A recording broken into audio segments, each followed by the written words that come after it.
The NBA hates to admit it, but the Oklahoma City Thunder are clearly the best team in basketball, and I don't think it's up for debate anymore. And tonight, they actually proved it. I mean, think about it, guys. There was no Jalen Williams. There was no Chet. They had the worst shooting night of SGA's career, what seemed to be. And they were going against one of the best teams in basketball over the last 10 games. I mean, the Clippers were 8-1 in their last 9 games, and they beat that 103-101 with all of that going on. And we're going to break down exactly how they did it. Now, look at this first play. Beautiful play. We're going to set up everything to the away side, right? This weak side, there's a bunch of nothing going on. Just getting 1, 2, 3 Clippers out of the way and essentially giving you a 2-on-2 basketball play here on the other side. We're going to call this a little bit of a DHO. This is what you call a dribble handoff. That's what that stands for. Now, a dribble handoff is when you have a big man, or it can be inverted as well. It could be anybody. So he comes over. He's going to hand this ball off. We're going to have Wallace come off this thing. Now, all we're doing is we can already see Zoo is playing in a drop zone coverage. That's fine, right? We love that. We're only reading Norman Powell. What are you going to do? Right? And there's multiple things that Wallace could do depending on what Norman Powell does. So if Powell goes underneath the screen, we're going to want to stop and we're going to want to pop for a wide open 3. If he goes over the screen, we're going to want to curl off this thing into the lane and have Hartenstein roll to the basket, applying all the pressure to Big Zoo, right? So as we see here, Norman Powell goes underneath the screen, Wallace stops, pops, bangs home a 3 tonight. Only had 8 points, but this was a good one to open up this game. And again, we're going to break down a ton of film. I'm going to show you why this is the best team in basketball, and it's not even close. Now, one of my favorite things about this team, specifically the role players, man, they're all superstars within their roles. Look at this play here by SGA. Creates a little bit of a stagger by James Harden. Now, look at Lu Dort. He's going to up fake. He's going to get his man up in the air. Boom. Now we have leverage into the paint. Now, whenever you get levers like this into the lane, you're going to see one of two things. Either the strong side stagger over from the corner and Kawhi Leonard, and the rotation over from the big man from that weak side. Now, if we're smart enough, we're going to send Hartenstein to like that top right of the key or top right of the elbow. And then we're going to force that big man to kind of commit, right? Boom. Now he commits, and instead of going up for a tough layup, we find our big man who's able to stop for a nice little floater. Beautiful finish. Again, no Chet, no problem. No Jalen Williams, no problem. This team's got versatility. They have depth, and they just proved to you, even missing 2 big-time starters, huge starters, they can still compete with some of the hottest teams in the NBA right now, and they did it.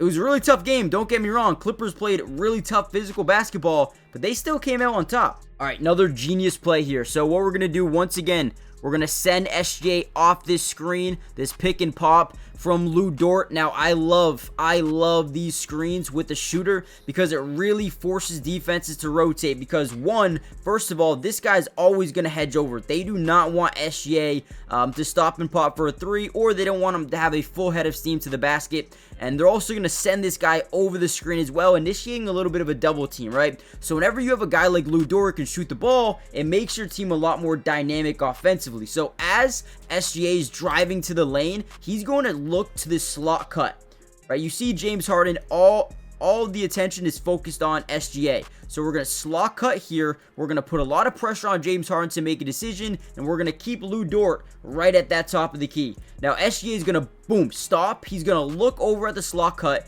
basically keeping James Harden at that position, and then, boom, no look pass over to Lu Dort. James Harden doesn't know what to do, and they end up getting a wide open 3 out of it. Great job by SGA. Even when you're having a tough shooting night, you can still impact winning basketball. And SGA has proved that all year long, and he does it right there again. All right, once again, now we're in transition. We're going to get a little bit of a go screen here. Act like we're going to set the screen, but we're just going to roll off. Don't set a screen at all. Now, what this is going to do is force James Harden to rotate over because he knows if that screen takes place, now we got SGA downhill running to the basket. So they kind of show James Harden, right? Throw another body in there to make sure Shea can't go anywhere. And instead of setting that screen, Now you get a pointless rotation, and you're going to see Aaron Wiggins saving basketball once again, moving into the open slot of the defense. We, boom, reach that point of attack, make James Harden overcommit. That way he's less likely to be able to put any pressure on a shooter, and boom, Wiggins, wide open three, again, knocks it down. Wiggins in this game was 8 of 17, 19 points, saved basketball once again tonight. Seems like every night the man is saving the NBA. And again, right there, that's a big time bucket. Late third quarter.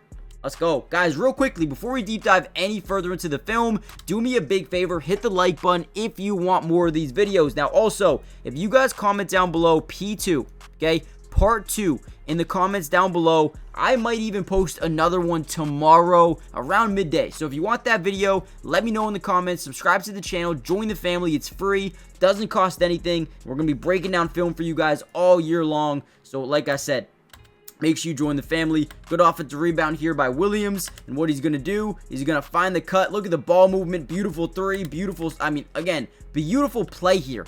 Rebound. Find the open cutter. Cutter knows where his teammates are. And then boom, another wide open three. No closeout at all. Love it. All right, here's one of my favorite plays because I love watching ball movement. I love when a team knows that they can just make extra passes and find an open shot, right? So right here, you're going to see Isaiah Joe kind of drive baseline. He's going to get stood up here by Ben Simmons. And instead of taking this out of bounds, he finds a great pass, right? Tippy toes on that sideline. Gets it over to Williams. Williams, quick outlet over to Caruso. Caruso resets the offense at the top of the key. Now we're going to set up this high pick and roll with Isaiah Hartenstein. First thing we notice, Murakoffie is not hedging over. He's not getting ready for the screen. So now all of our attention is going to be on Bogey here. What are you going to do? Are you going to go under? First thing we see, he's going under. That is straight disrespectful.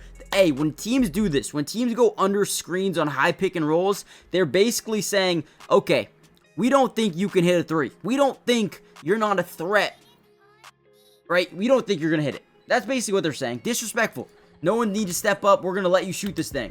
Shoots it, gets it to go. A lot of times, smart NBA teams always hedge over. Now, the reason NBA teams don't like to do that is because then you initiate a 2-on-1 opportunity off the pick and roll with Isaiah Hartenstein rolling to the basket, putting all the pressure on Amir Coffey, and then let's just say Ben Simmons helps out, then you get an open three-point shooter in the corner from Isaiah Joe, right? So again, it puts a lot of pressure on your defense, but sometimes you cannot just leave this shooter open for three because they'll make you pay just like that. Then probably one of the biggest plays, down by 2, Lou Dort's going to drive baseline, goes right by James Harden, draws a little bit of this weak side rotation from Big Zoo.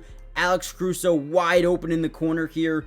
Once you get that initial rotation from a defense, I mean, it's pretty much over if you can swing the ball right. You get a late closeout here by Norman Powell, but Caruso ends up getting a nice bounce here in LA, and they end up winning this ball game. Was very close until the end, but they did what they had to do, man. Did what they had to do. Smartly fouled here at the end, but overall won the game. So, guys, hit the like button, subscribe, join the family, turn on post notifications. They won without Chet. Jalen Williams, SGA had a terrible shooting night and beat one of the best teams in basketball. I don't know how they did it, but they did, proving they're one of the best teams in the NBA, if not the best. The NBA won't admit it. So, join the family, and I'll see you guys next time. Peace.